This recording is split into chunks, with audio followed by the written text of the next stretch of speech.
Get comfortable. Roll your shoulders back. Your knees are bent. Maybe separate them hip distance apart. Make sure that your heels are not too close to your tush. They're not too far away. They're about a foot's distance from your sit bones. And we're going to do imprinting first. So that means you just take your low back and you press it into the mat, into the ground, and then you release it. And that will probably take you to a neutral spine. And we're just going to go, again, exhale back. Feel your belly engage. Inhale, release.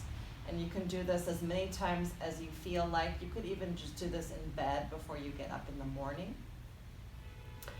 And that will get your back just kind of loosened up. So technically, imprinting your spine is not the normal curve of your back.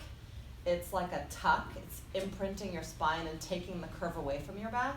We're going to go into a pelvic curl.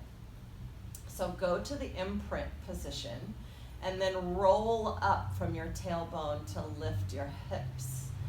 And I only suggest coming about as high as a fist height off of the mat. You don't need to come any higher than that because it's just going to get into your neck and your shoulders, and it's too much, too aggressive.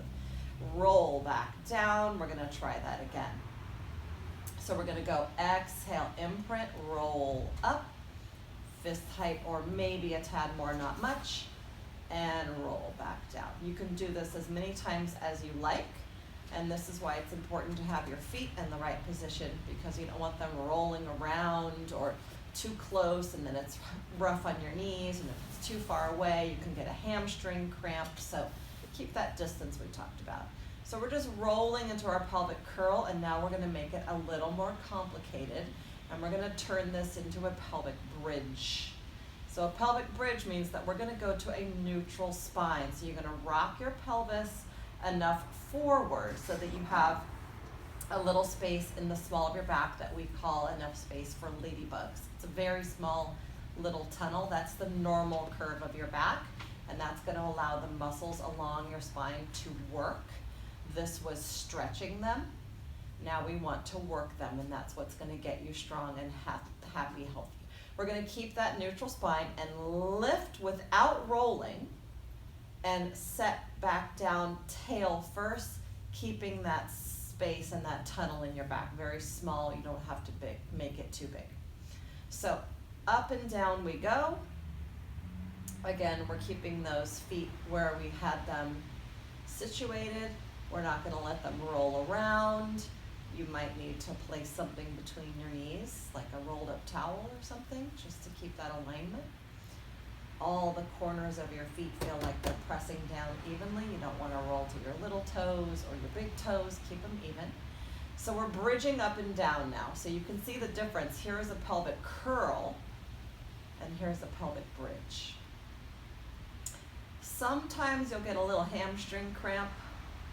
That's fine. I like to kind of let that recover and then just keep going. It's usually a one-time deal. And you'll notice that this is harder now. Your back is working more, your abs are working more, and that's what we want. So that would be our pelvic bridge and our pelvic curl, and we have done our imprinting. Now let's just bring the knee to chest and stretch the hips and stretch your low back. I'm clasping behind my knee and not on top, because the knees don't really like to be pressurized and bent so hard like that. So behind your knee is better. And just a few moments of pulling the knee to your chest, however many repetitions you want. It's really up to you. And this is going to cause that imprinting of your spine, but we're stretching our hips. And then maybe you would like to do them at the same time. Pull that into your chest. Excellent. So after all that is done, we're going to go into some pelvic locks. So we have tried the imprinting and we've tried the neutral. We're going to try to combine them. So we're going to go into that imprint. Imagine that this is 12 o'clock at the top of the clock, and the 6 o'clock would be my tailbone at the bottom of the clock. So I've imprinted to 12. I'm going to roll my way over to all the numbers until I get to 6 and roll my way around to 12 o'clock.